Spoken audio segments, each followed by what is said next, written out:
जो हुआ था जो बिजलाल के घर उनकी भैया ससुराल था ही बिजलाल घर पे, वो बिजलाल इनको बुलाता था रोज ही ना। कई बार जो आया आया था, कई बार लौट गए, हमने नहीं कुछ कहीं देखा, फिर भी कुछ नहीं कहे। आज जब हम अपने घर पे है, जो घर में 3 लोग घुसे आए घर में, बिल्कुल खींचतानी बच्चों की गई, खींचतानी मार चाकू दिखाए, कुछ दिखाए, तमंचा भाई कचरा भाग गए। और हमने बच्चा खींचे अपनी तरफ, तो वो उसने खींची अपनी तरफ। हाँ, तो एक दबोच लिया, एक पकड़ लिया। और बिजलाल, हाँ, बिजलाल बुलाता है रोज, इसके लौड़िया का देवर है जो। हाँ, लौड़िया का देवर है। और जय पे आता है, जय रोज बुलाता है, तो इसी वजह से पी के आया जो। हाँ, चोट जो आई है, पैर में आई है, वो में चोट आई है।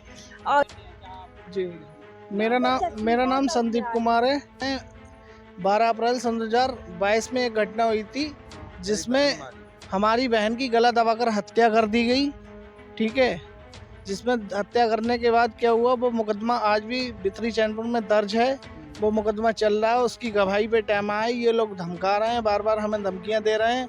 जो ब्रिजलाल हैं हमारे पड़ोसी, ठीक, वो घर की रैंकिंग करा रहे हैं। इस टाइम हमारे पिताजी घर पे नहीं है, वो हरियाणा गए हुए हैं अपने समागम में, सत्संग के लिए। इसी बीच का उन्होंने मौका पाकर ये रैंकिंग की गई। इतनी हिमाकत हो गई कि 3 बदमाश घर में घुस गए, तमंचे लहराते हुए। 2 तो फरार हो गए, लेकिन एक को दबोच लिया गया है, जिसके पास चाकू भी बरामद हुआ है और हमें से जान के मारने की धमकी दे रहा था। तो हम तो मौके पे थे नहीं, लेकिन बाहर थे। लेकिन जब हमने घर में शोर सुना तब भाग के आए वहाँ से, तो 2 तमंचे लहराते हुए वो तो भाग गए बदमाश। एक बदमाश को हमने पकड़ लिया है, तो उसे हम अभी थाना इज्जत नगर में लेके आए हैं। एसओ साहब ने ये कहा आपका मुकदमा दर्ज हो जाएगा सुबह। ठीक, तो इसीलिए हमें अपनी जान मान का बहुत खतरा है। और ये जो ब्रजलाल हमारा पड़ोसी ये रैंकिंग करा रहा है, इसका बेटा सत्यवीर, ठीक, ये लोग घटना को अंजाम देने की कोशिश कर रहे हैं। जी, ये 5:30 बजे की घटना है सर। उसके बाद मैंने 1976 पे कॉल लगाया, तो उससे कॉल कन्वर्ट हुआ 112 के लिए।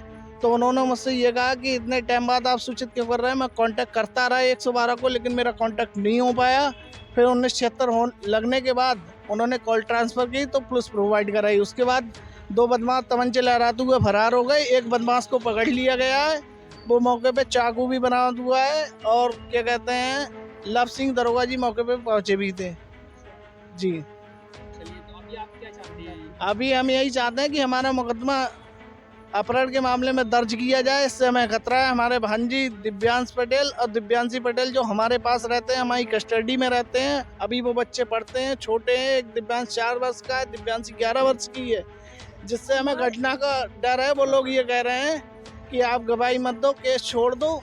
ठीक, तो इसलिए वो हमें फंसाने की कोशिश कर रहे हैं। जी, ये कह रहे हैं कि बच्चों को मार देंगे, संपत्ति नहीं देंगे और तुम्ही पे केस लगाएंगे। और इसमें ब्रजलाल का और सतवीर का पूरा हाथ है, जो हमारे पड़ोसी हैं। हाँ, ये रैंकिंग कर रहे हैं कंटिन्यू।